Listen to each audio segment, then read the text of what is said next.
প্রকৃতি ভালোবাসে না এমন মানুষ খুঁজে পাওয়া খুবই কম। আসসালামু আলাইকুম, কেমন আছেন সবাই? আশা করি যে যেখান থেকে বসে আমার ভিডিও দেখা শুরু করেছেন আল্লাহর অশেষ রহমতে অনেক অনেক ভালো আছেন। আলহামদুলিল্লাহ, আমিও বেশ ভালো আছি।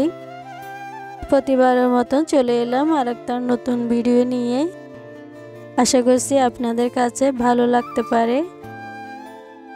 আমার বারান্দায় যে গাছগুলো ছিল আমি সব গাছ পরিষ্কার করে কিছু কিছু গাছ ফেলে দিয়েছি, আবার নতুন করে লাগিয়ে নিলাম। তো আমার সবগুলা গাছ সুন্দর করে সাজিয়ে নিয়েছি। আমার পুরো বারান্দাটা দেখতে কেমন হয়েছে অবশ্যই কমেন্ট করে জানাবেন। আমার কাছে বেশ ভালোই লাগতেছে। আর আমার কাছে এমনিতে গাছ লাগাতে খুবই ভালো লাগে। গাছ লাগানো একটা ভালো লাগার কাজ করে। আর আমার বারান্দায় যখন ফুল ফোটে তখন আমার কাছে দেখতে খুবই ভালো লাগে। আর আমার বারান্দায় বেশিরভাগ দেখা যায় নয়নতারা ফুল গাছ। আর নয়নতারা ফুল এটা আমি একটা এনেছিলাম শুধু, আর একটা গাছ থেকে আমি অনেকগুলা চারা করে নিয়েছি। আমি বাহিরেও কিছু গাছ লাগিয়েছি। আর নয়নতারা গাছে সবসময় ফুল থাকে, সেজন্য ভালো লাগে দেখতে। এই ফুলটাও দেখতে খুবই সুন্দর। এই গাছের ফুল কিন্তু সহজে নষ্ট হয় না, অনেক দিন ধরে থাকে, সেজন্য ভালো লাগে। সব সময় গাছে ফুল থাকে। আর এটা হচ্ছে গতকালকে রাতের ভিডিও, আপনাদের সাথে শেয়ার করলাম। আর এটা হচ্ছে বাবুই পাখির বাসা।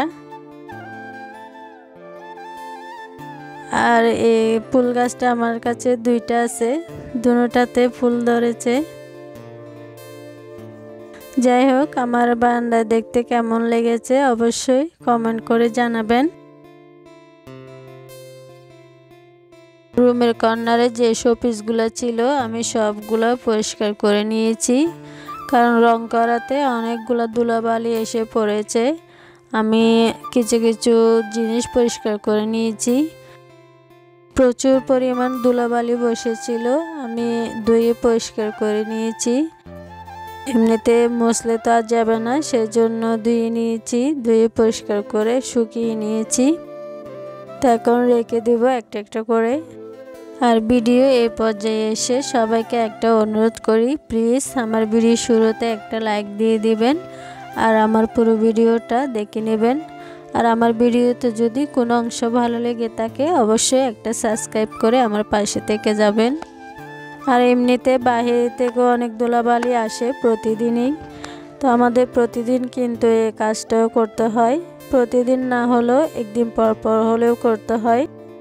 আর আমার বাহিরে যেহেতু খোলামেলা, সেজন্য একটু ধুলাবালিটা বেশি বসে। তো যাই হোক, আমি কর্নারটা সুন্দর করে সাজিয়ে নেব। তো আমার সাজানো শেষ, আমি খুব সুন্দর করে সাজিয়ে নিয়েছি। আর পরিষ্কার থাকলে সব সময় ভালো লাগে। সকালে নাস্তা করে চলে এলাম মুরগিগুলোকে খাবার দিতে। এখন প্রায় রোদ উঠে গেছে, তো এখন যেহেতু ঠান্ডা পড়ে সেজন্য ওদেরকে দেরি করে খাবারটা দিই। আর এগুলো হচ্ছে আমার মুরগির বাচ্চাগুলো, মাশাআল্লাহ এখন দেখতে অনেকটাই বড় হয়ে গেছে।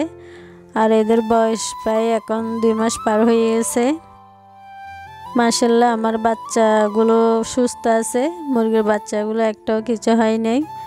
আর এদিকে বড় মুরগিগুলো ছেড়ে দিয়েছি, ওরা একসাথে খাবার খাবে।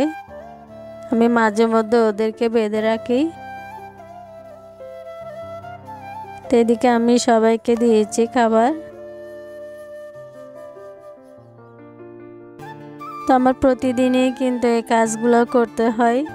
সকালে নাস্তা করে ওদেরকেও খাবারটা দিতে আসি সকালবেলা। আর এমনিতে ওদেরকে আমি 3 বেলা খাবারটা দিই। আর মুরগি যদি বেশি হয়ে যায় ওদের খাবারটাও একটু বেশি লাগে, তো সেজন্য আমি কিছু মুরগি কমিয়ে ফেলবো এখান থেকে। আর এমনিতে খাবারের খরচ অনেক বেশি, সেজন্য মুরগি আর বাড়াচ্ছি না। যাই হোক, এখন চলে যাব ওদের খাবারটা শেষ হলে। এখন প্রায় 10টা বেজে গেছে। আমি কিছু সবজি নিতে আসছি সবজি বাগান থেকে। তো তো এখানে আমার বেগুন গাছে কয়েকটা বেগুন ধরেছে, অনেকটা বড় হয়ে গেছে, তো সেগুলো পেরে নেব আজকে। তো আমার কাছে এমনিতে বেগুন খেতে খুবই ভালো লাগে, শুধু অ্যালার্জির জন্য খাওয়া হয় না। তো এই বেগুনগুলো আমি এক আপুর জন্য পাঠাবো।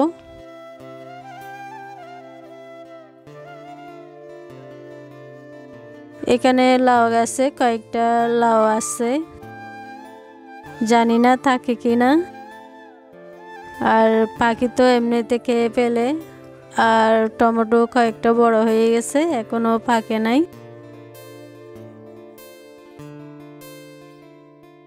আর এদিকে কিছু ঝিঙ্গা আছে, সেগুলো পেরে নেব। মাশাআল্লাহ, এখান থেকে আমি অনেকগুলো ঝিঙ্গা খেয়েছি, আবার অনেকেরও দিয়েছি। এখন গাছগুলা কেমন জানি হয়ে গেছে, মনে হচ্ছে আর ঝিঙ্গা ধরবে না। তো এখানে কিছু ঝিঙ্গা গাছ আছে, এগুলা নতুন করে উঠেছে।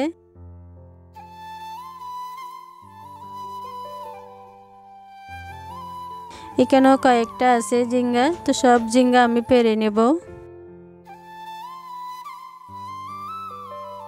এখান থেকে আমি অল্প করে রান্না করব, আর অল্প করে এক আপুর জন্য পাঠাবো।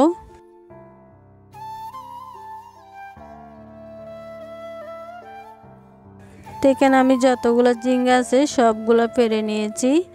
আর গাছগুলো আর রাখবো না, গাছগুলো আস্তে আস্তে নষ্ট হয়ে যাচ্ছে, আবার নতুন করে লাগিয়ে নেব।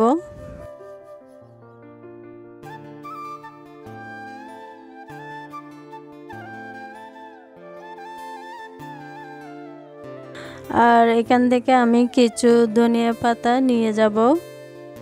তেমন বড় হয় নাই, একটু একটু বড় হয়েছে আর কি।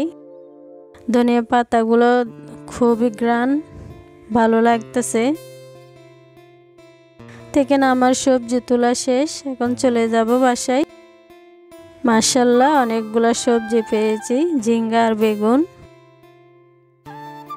তো এখানে আমি কয়েকটা ঝিঙ্গা কেটে নিয়েছি চিংড়ি মাছ দিয়ে রান্না করার জন্য। এখানে আমি কয়েকটা বরবটিও দিয়েছি।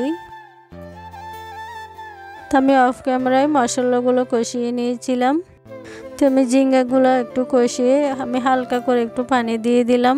আর ঝিঙ্গাতে এমনিতে অনেকগুলো পানি উঠে যায়, সেজন্য অল্প করে দিয়েছি। আর চিংড়ি মাছ দিয়ে ঝিঙ্গা খেতে খুবই ভালো লাগে, আমি মাঝে মধ্যে এভাবেও রান্না করে খেয়ে থাকি। আমি বাকি রান্নাগুলো অফ ক্যামেরায় করে নিয়েছি। যাই হোক, রান্না করতে করতে আজকে আপনাদের কাছ থেকে বিদায় নেব। তো আজকের মতন শেষ করছি। সবাই ভালো থাকবেন, সুস্থ থাকবেন। আসসালামু আলাইকুম, আল্লাহ হাফেজ।